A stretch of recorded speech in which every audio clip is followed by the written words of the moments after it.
જાણ્યું છે કે ભાઈ અતિવૃષ્ટિની સહાય કેમ ઓગસ્ટ મહિનામાં ન ચૂકવાની, તો જાણવા મળ્યું કે પૈસા નથી.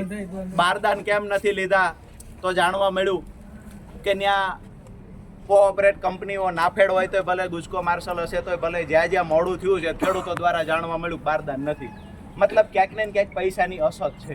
આપણે અહીંયા પીવાનું સિંચાઈના પાણીની લાઈનો નખાતી નથી તો એમાં જાણવા મળ્યું કે ક્યાંક ને ક્યાંક પૈસા નથી. તો આજે આપણા ખેડૂત ભલે દેવાદાર છે પણ આપણા ખેડૂતોએ ઘડીક વારમાં અહીંયા 1501 રૂપિયો ભેગો કર્યો છે. અમે ઓગસ્ટ મહિનાની સહાય ચૂકવવામાં સરકારને જો પૈસાની જરૂર હોય તો અમારા ખેડૂતો સાયલા તાલુકાના ખેડૂતો 1501 રૂપિયો સરકારને આપે.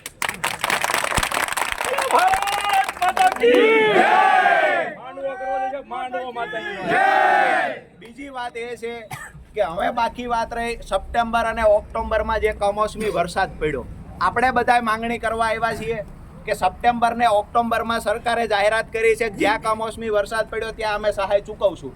તો મામલતદાર સાહેબ મારફતે આપણે કહીએ છીએ કે સપ્ટેમ્બર ઓક્ટોબરમાં અમારે ત્યાં વરસાદ પડ્યો છે તો અમને સહાય મળવી જોઈએ અને આ સહાય માંગવા આવ્યા છીએ. અને ઓગસ્ટ વાળા પૈસા સરકાર પાસે નથી તો એને સહાય કરવા આવ્યા છીએ. સપ્ટેમ્બર ઓક્ટોબરના પૈસા માંગવા આવ્યા છે. બરાબર છે? તો આ 1501 રૂપિયો ભાઈ પટેલભાઈ 2-4 ખેડૂતો ભેગા થઈ અને સાહેબને આપો.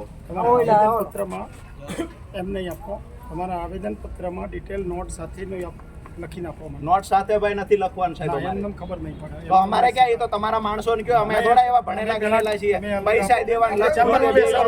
બે માણસોને બેસાડું, તમારા માણસોને કહેજો લઈ નાખે.